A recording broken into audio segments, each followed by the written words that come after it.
In this video, we are going to be learning about how the equilibrium constant changes. In the previous one, we talked about the law of chemical equilibrium. So let's consider a chemical reaction. H2 plus I2 gives rise to 2HI.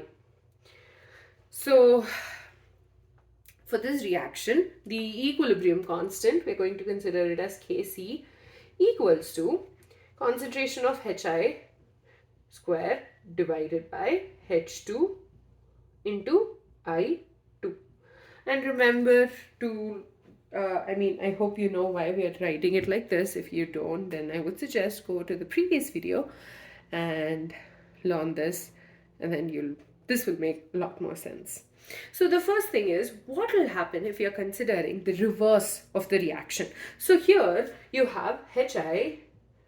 So 2Hi is giving rise to H2 plus I2. And since this is an equilibrium process, both the forward and the backward processes occur, right? So what will happen if we switch, like if the reaction has been reversed?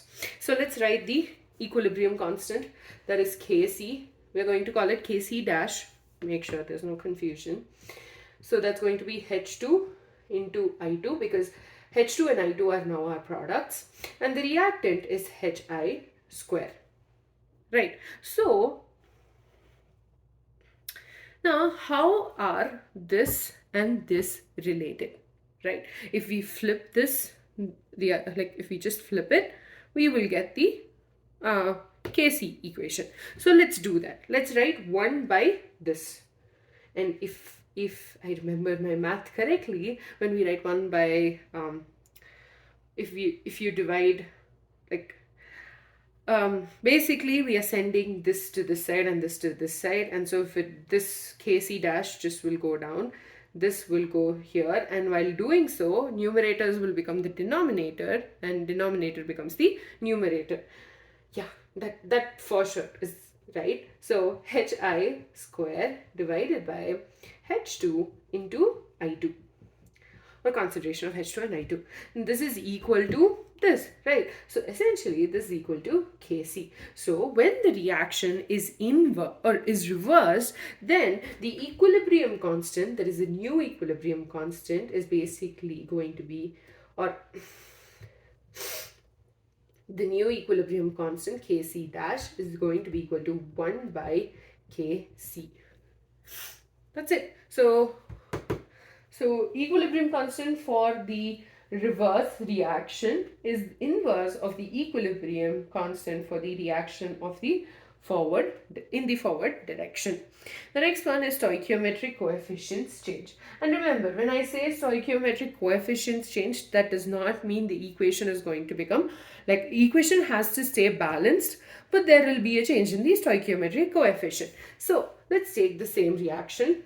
H2 plus I2 gives rise to 2Hi.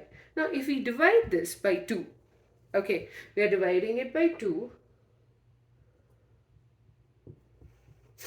so that gives us 1 by 2 H2 plus 1 by 2 I2 gives rise to Hi.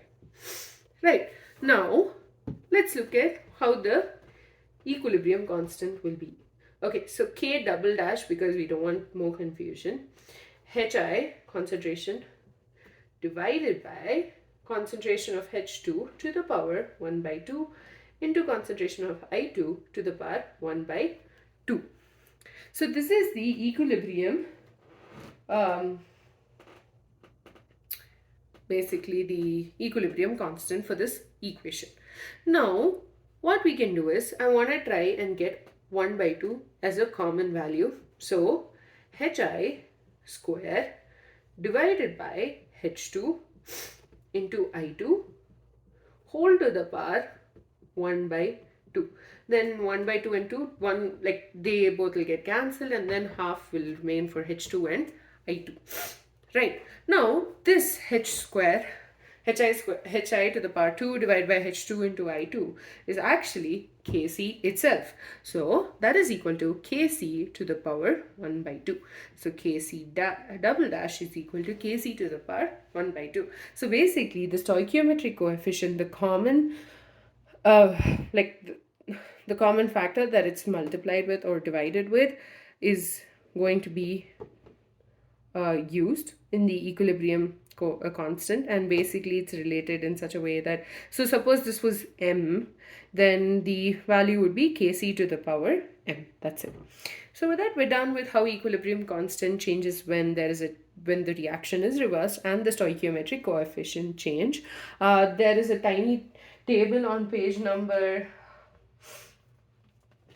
I think 201 in the textbook, in at least in my textbook, and that'll also help. But this is basically why that table, even, you know, that's what the table's saying. Anyways, in the next video, we will be discussing the numerical given in the textbook, numericals given in the textbook, and after that, we will be starting with homogeneous equilibria.